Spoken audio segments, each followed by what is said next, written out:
할렐루야. 거룩하고 복된 주일 아침 하나님 앞에 나와 예배를 드리는 모든 성도님들 심령과 가정들마다 성령의 기름 부으심이 충만하여 하나님의 베푸시는 은혜로 가득하시기를 주님의 이름으로 축원합니다. 옆에 계신 분들과 함께 인사하겠습니다. 같이 은혜 받게 되어 반갑습니다. 축복합니다. 같이 은혜 받게 되어 반갑습니다. 축복합니다. 축복합니다. 가슴에 손을 얹고 우리 자신을 이렇게 축복하겠습니다. 나는 하나님의 비전을 이루어드릴 사람입니다. 나는 잘되는 사람입니다. 나는 하나님의 비전을 이루어드릴 사람입니다. 나는 잘되는 사람입니다. 할렐루야. 그 은혜가 임하시기를 축원합니다. 가수 한영애 님이 부른 조율이라는 노래가 있습니다. 그 가사말이 이렇습니다. 알고 있지 꽃들은 따뜻한 5월이면 꽃을 피워야 한다는 것을. 알고 있지 철새들은 가을 하늘 때가 되면 날아가야 한다는 것을. 문제, 무엇이 문제인가? 가는 곳이 어딘지 모르면서 그저 달리고만 있었던 거야. 지고지순했던 우리네 마음이 언제부터 진실을 외면했는지. 잠자는 하늘님이여 이제 그만 일어나요. 그 옛날 하늘빛으로 조율 한번 해주세요. 미움이 사랑으로, 분노는 용서로, 고립은 이해로, 위로로, 충동이 인내로 모두 함께 손잡는다면 서성대는 외로운 그림자들, 편안한 마음 서로 나눌 수 있을 텐데. 잠자는 하늘님이여 이제 그만 일어나요. 그 옛날 하늘빛으로 조율 한번 해주세요. 잠자는 하늘님이여 이제 그만 일어나요. 그 옛날 하늘빛처럼 조율 한번 해주세요. 이 세상을 살아가는 우리들의 마음이 언제부터인가 목적을 상실하고 목표를 상실하고 하루하루 술에 취하고 쾌락에 취하고 즐거움에 취해서 가정도 잃어버리고 인생의 목표를 잃어버리고 살아가는 우리의 삶을 스스로 조율할 수 없는, 스스로 돌이킬 수 없는 시대가 되었음을 고백하면서 하나님 제발 내 삶을 다시 바르게 조율해 주세요. 고쳐주세요. 바꾸어주세요 하는 그런 가사말입니다. 우리 사회는 이 노랫말처럼 정말 조율이 필요한 시대가 되었습니다. 여당과 야당 사이에 조율이 필요하고 국민들의 마음에 조율이 필요하고 서로 미움과 분노와 충동으로 가득한 시대로 변해가면서 조율이 필요한데 조율을 할 수 있는 근거가 없습니다. 원래 조율은 악기에 필요한 것이죠. 악기를 연주할 때에는 기본 음을 가지고 있어야 되는데 이 악기가 예민해서 기온이나 습도나 무대의 크기나 조명이나 또 관객들의 수에 따라서 소리가 조금씩 변합니다. 다릅니다. 이 마이크도 마찬가지예요. 마이크 음량을 제가 조율을 하거든요. 근데 그때는 성도들이 없을 때 조율을 하니까 그때는 좋은데 성도님들이 오는 숫자에 따라서 이게 잘 들리기도 하고 잘 안 들리기도 하는 거예요. 악기도 마찬가지예요. 무대의 크기에 따라서 사람들의 수에 의해서 조명의 밝기에 의해서 또 그날의 기온이나 습도에 의해서 음이 조금씩 변합니다. 그래서 오케스트라 연주회나 이런 데 가보면 이 사람들은 전문가 아니에요. 연습하기 전에 몇 시간 전에 모여서 다 같이 연습하기 전에 자기 악기 조율을 다 합니다. 그리고 연습 다 끝나고 리허설 끝나고 본 연주를 하기 전에 손님들이 관객들이 꽉 차 있는데 그 꽉 차 있는데 조율을 다시 해요. 잘 모르는 사람들은 아니 저것 좀 미리 해놓지 그 관객들이 이렇게 꽉 차 있는데 삐비비빅 소리 내면서 다 조율하는 그 모습을 보면서 좀 미리 좀 조율 좀 하지. 저도 그런 생각을 했거든요. 그런데요. 이게 조율이 다 돼 있어도 연습을 하면서 활이 틀리기도 하고 현이 풀리기도 하고 그러면서 소리가 달라져.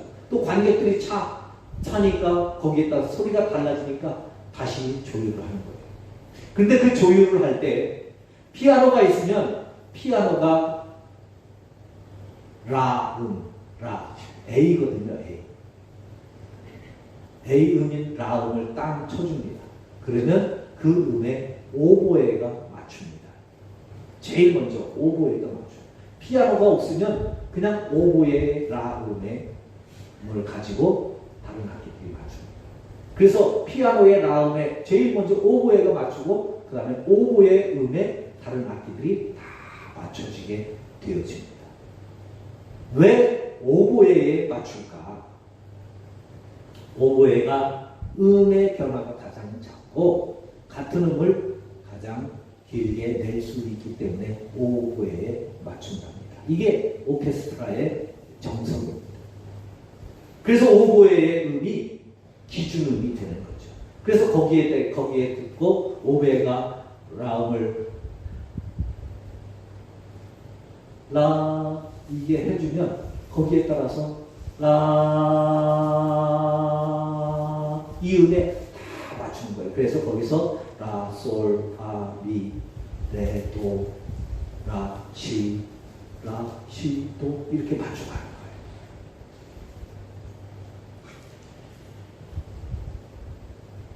근데 우리의 삶에도 이 악기처럼 조율이 필요하다는 거죠.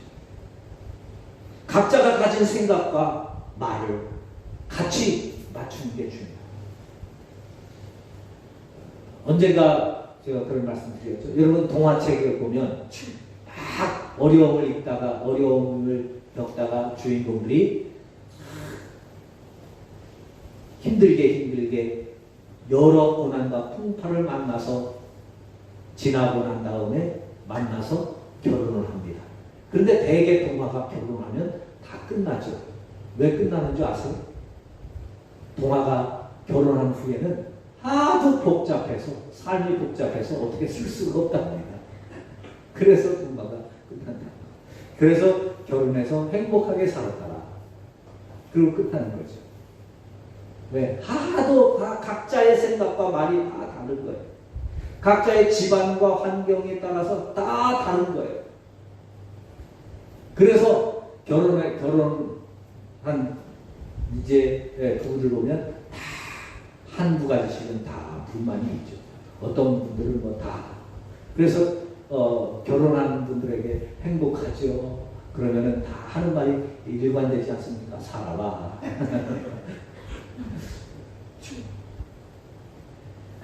왜 그래요? 이 조율. 결혼한 후에는 내가 지금까지 살아왔던 우리 집안에서 살아왔던 내 생각과 내 삶의 그 방향과 성품을 바꿔야 돼요. 조율해야 돼요. 나랑 같이 살고 있는 아내와 남편과 같이 맞춰야 돼요. 내가 우리 집에서 살아왔던 생각으로 아내에게 강요하고 남편에게 강요하면 그 집안은 살기 힘들어져요. 그럼 둘이 조율해야 돼요. 신앙생활도 마찬가지입니다. 신앙생활 하다 보면 우리 교회 안에 흐름이 있어요. 영성의 흐름이 있고 우리 교회만에 목사님이 강조하는 뭔가 영성이 있고 그래요. 그러면 거기에 같이 맞춰가면서 조율을 해요. 근데 이것이 안 이루어지면 목사님 제가 전에 다니는 교회에서는 이렇게 했었는데 왜 이렇게 해야 했어요? 이게 조율이 안 되면 서로 힘들 거예요. 그래서 우리의 인생에도 조율이 필요해요. 더군다나 우리가 신앙생활 하는 데는 조율이 더 필요합니다. 특별히 코로나19 이 팬데믹을 지나면서 성도들의 삶 속에 신앙의 기준들이 다 흐트러져 버렸어요.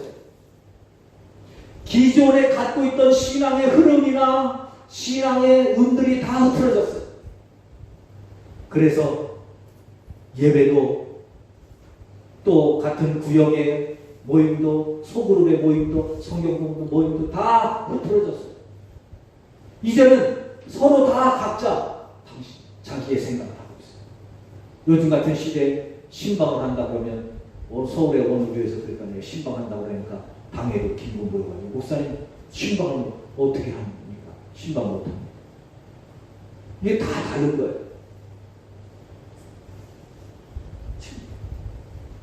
또 예배를 드리자고 그러면 요즘 젊은이들은 목사님 예배 드린다 걱정하지 마세요. 아니 예배를 드리면 이제 코로나도 다 진정되고 왔으니까 나와야지. 아니요, 영상으로 드립니다. 저는 영상으로 드립니다. 여러분 코로나19 팬데믹을 지나면서 신앙의 기준이 다 망가졌어요. 무너져서 다 흐트러졌어요. 마치 사사시대와 같이 사람들이 다 각각 자기의 소견에 오른 대로 자기 생각하는 대로 이렇게 하면 되겠지.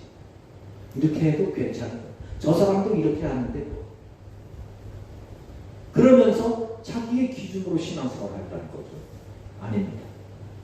신앙생활의 조율이 분명하고 확실하게 되어야만 합니다. 오늘 본문에서 바로 그 이야기를 하고 있습니다.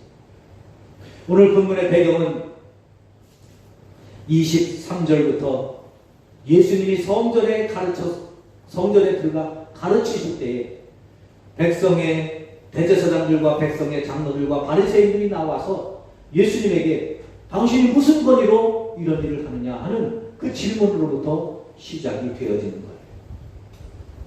지난주까지 이제 포도원에 들어가서 일하라는 첫째 아들, 둘째 아들 이야기를 드렸고 오늘은 두 번째입니다. 예수님이 그 이야기를 듣고 이야기를 들려주시는 거예요. 이 대제사장들과 바리새인들은 자기들의 신앙의 기준이 정확하고 바르고 옳다라고 생각을 하고 있었습니다. 그래서 그 기준으로 살펴보니 예수님이 와서 복음을 전하는데 이건 아닌 거예요. 저 사람은 대제사장도 아니고 저 사람은 바리새인도 아니고 저 사람은 서기관도 아니고 저 사람은 랍비도 아닌데 어떻게 여기에 와서 이 성경을 가르치는가 말이죠. 자기들의 기준점이 변한 걸 모르고 자기들의 기준점이 정확한 줄 알고 오히려 기준점이 되는 예수님을 향해서 당신이 무슨 권위로 이런 일을 하느냐 지금 그렇게 질문하고 있는 거예요. 거기에 대해서 예수님이 너희들의 기준점이 완전히 바뀌었다, 잘못되었다라는 것을 가르쳐주기 위해서 오늘 본문의 말씀을 예화로 들려줍니다. 어떤 사람이 있는데 포도원을 하나 잘 지었다. 거기에 이사야 52장에 보면 극상품 포도나무를 심었습니다. 그리고 거기에 울타리를 만들어서 다른 짐승들이나 다른 사람들이 들어가지 못하게 하고 적지 않은 틀을 만들고 또 다른 사람이 와가지고 따가지 못하도록 망고는 망대도 만들고 완벽한 준비를 해놓고 그것을 새로 주고 갔다는 거예요. 새로 주고 농부들에게 새로 주고 다른 곳에 갔습니다. 그래서 열매를 거둘 때가 되어서 새를 받으러 보냈더니 농부들이 그 사이에 착각을 한 거예요. 자기들이 거름주고 자기들이 가꾸고 자기들이 가지치고 또 솎아주고 열매 맺고 농사짓고 하다 보니까 자기 것인 줄 착각한 거예요. 그래서 새를 안 주려고 하는 거예요. 기준이 바뀌었다는 거예요. 이 말씀을 통해서는 분명하게 주님이 주시는 말씀은 새로 준 것이다. 너희의 것이 아니다. 새로 준 것이다. 그런데 이 농부들은 욕심이 생기면서 그것이 새가 아니라 내 것이라는 거예요. 그래서 새를 받으러 온 종들을 다 때리고 심지어 죽입니다. 몇 번을 보내는데 농부들이 거절할 거예요. 새 줄 필요가 없다는 거죠. 우리가 농사 지었는데 우리가 애썼는데 우리가 얼마나 땀 흘리며 했었는데 태풍 불 때 얼마나 많이 힘들었고 가물을 때 얼마나 많이 괴로웠고 홍수가 왔을 때는 또 어떻게 우리가 그걸 가꾸느냐고 했었는데 새를 주느냐? 못 주겠다는 거죠. 그래서 새를 못 주겠다고 하는 그들에게 주인이 마지막으로 최후의 방법은 내 아들은 알아보겠지. 그리고 존중해 주겠지. 그리고 내 아들에게는 순종하겠지. 아들을 보냈는데 아들마저도 그들의 욕심이 앞을 가려서 아들마저도 포도원에서 내쫓고 죽였다는 거지. 거기에 대해서 예수님이 이 예화를 통해서 말씀한 거예요. 너희들의 기준이 지금 어떻게 됩니까? 너희들의 삶의 기준, 신앙의 조율이 제대로 되어져 있느냐? 잘못된 신앙의 조율을 다시 이 이야기를 통해서, 이 복음을 통해서 다시 너희들의 신앙을 바르게 조율해서 하나님 앞에 나는 청직이요, 나는 하나님의 비전을 맡은 사람이요, 그 하나님의 비전을 이루어드려야 될 사람인 것을 깨닫고 하나님의 비전을 이루어드리는 사람으로 회복되라고 들려주시는 이 말씀, 이 말씀을 통해서 오늘 저와 여러분들에게 우리의 신앙도 조율이 되어서 하나님의 말씀에 합당한 믿음의 길을 걸어가는 우리 모두가 되시기를 주님의 이름으로 축원합니다. 먼저 33절을 보면 하나님은 우리에게 맡기시며 우리를 청지기로 삼으신다는 거예요. 33절에 말씀하죠. 다른 한 비유를 들으라. 한 집주인이 포도원을 만들어 산울타리를 두르고 거기에 즙자른 틀을 만들고 망대를 짓고 농부들에게 쇠로 주고 타국에 갔더니 농부들에게 쇠로 주고 갔다. 쇠로 주고. 너희들에게 쇠로 준 것이다.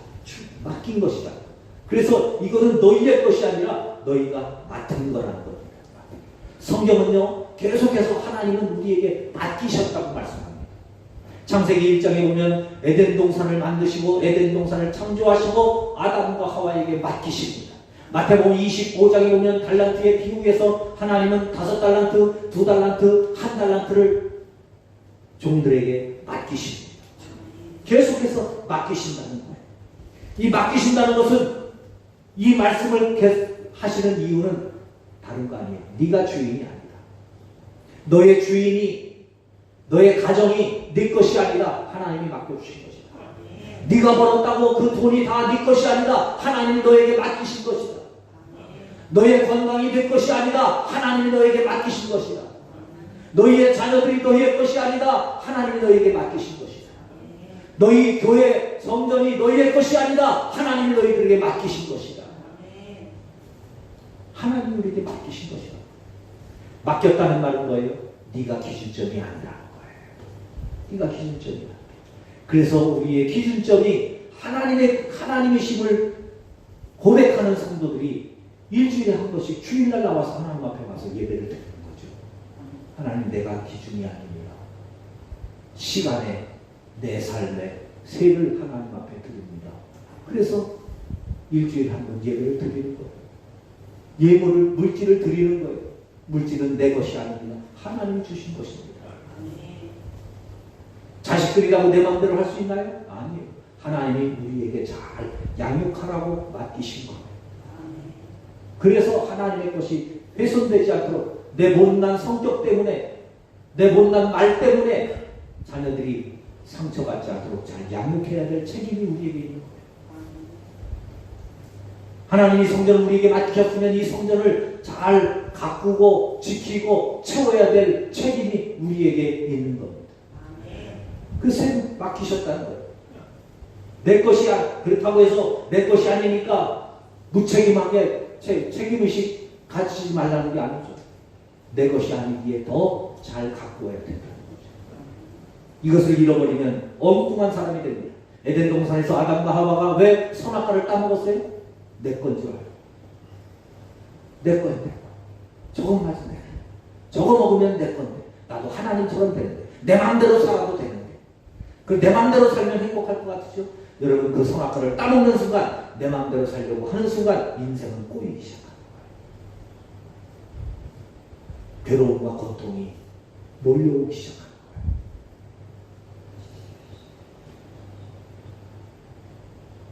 두 번째로 하나님은 맡기실 때 그냥 아무거나 맡기지 않아요. 가장 좋은 최상의 것을 맡기십니다. 아멘. 할렐루야. 아멘. 최상의 것을. 근데 우리는 살면서 많은 고민이 있죠. 우리 집안은 왜 이래? 우리 남편은 왜 이래? 우리 아내는 왜 이래? 또 우리 부모는 왜 이래?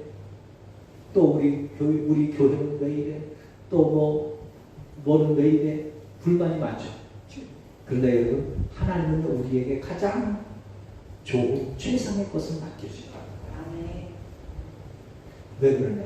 오늘 본문 33절을 보세요. 포도원을 만드는데 그냥 만들지 않아요. 포도원 만들고 울타리를 만들고 직장의 틀을 만들고 망대를 만들고 모든 것을 완벽하게 다 세팅해놓은 이사야 52장에 보면 거기에 극상품 이사야 5장에 보면 극상품 포도나무를 심었다. 최고 좋은 포도를 심어. 그리고 맡겼다는 거예요. 달란트를 맡기실 때도 아무거나 맡기지 않아요. 금, 은이 아니에요. 봉이 아니에요. 금 5달란트, 2달란트, 1달란트.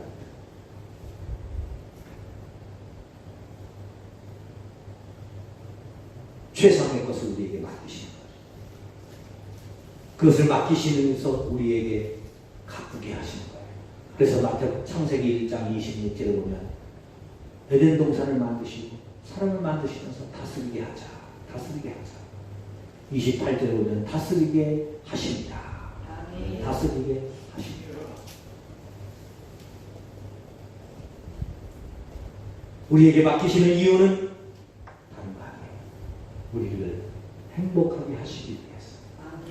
우리를 통하여 하나님의 비전을 이루어 가시기 위하여 맡기시는 거예요. 그래서 처음에 인사할 때 우리 자신을 그렇게 축복했잖아요. 나는 하나님의 비전을 이루어드리는 사람입니다.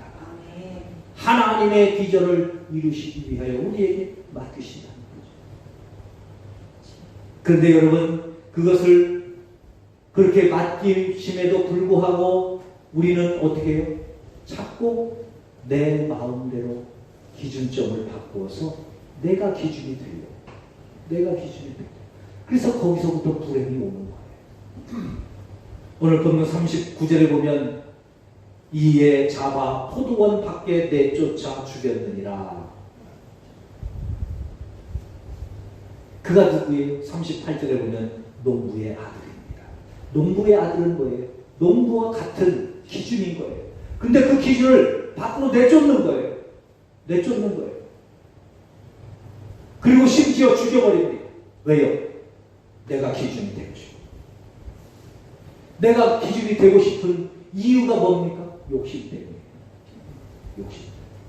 그래서 야고보 사도는 그렇게 말합니다. 욕심이 잉태한 즉 죄를 낳고 죄가 장성한 즉 사망을 낳느니라. 그런데 그 이야기를 하기 전에 무슨 말씀하는지 아세요? 사람이 시험을 참는 것은 복이 있다. 사람이 시험 받는 것은 대부분 그 욕심에 이끌리기 때문이라고 말합니다. 왜 우리의 인생이 힘들어지느냐? 욕심 때문에 그렇다. 너무 욕심을 부린다. 욕심 때문에 시험에 들고, 욕심 때문에 신앙이 무너지고, 욕심 때문에 기도하지 못하고, 욕심 때문에 하나님 앞에 나오지 못하고, 욕심 때문에 선악과를 따먹는 거예요. 선악과 외에 에덴 동산에 얼마나 많은 과일들이 있는데, 얼마나 많은 주신 축복이 많은데 그 축복들이 욕심 때문에 안 보이는 거죠.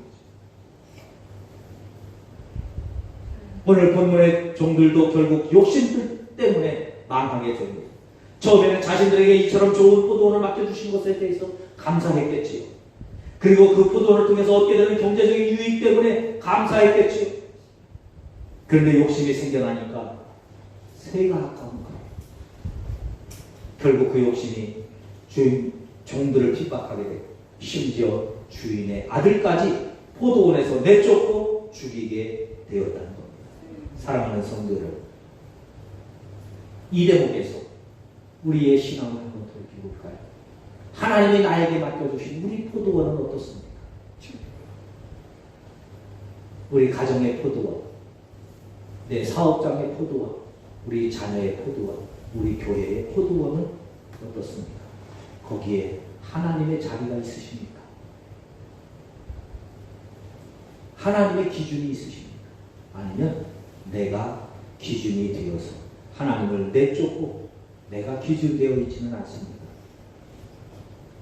오늘 이 말씀을 통해서 우리의 신앙의 기준을 다시 한번 되찾고 회복될 수 있기를 바랍니다. 내가 기준이 아닙니다. 하나님이 우리에게 맡겨 주신 것입니다. 그래서 이 시간은 하나님께 드려야 될 시간입니다. 그래서 하나님께 드려야 될 세가 있습니다. 우리의 시간을, 우리의 마음을, 우리의 믿음을, 우리의 삶을, 부분을 하나님께서 내 인생의 중심이 되시도록, 내 인생의 기준이 되시도록 다시 한번 우리의 삶이 회복되어 하나님 앞에 인정받는 착하고 충성된 종으로 회복되어지는 은혜가 있기를 주님의 이름으로 축원합니다.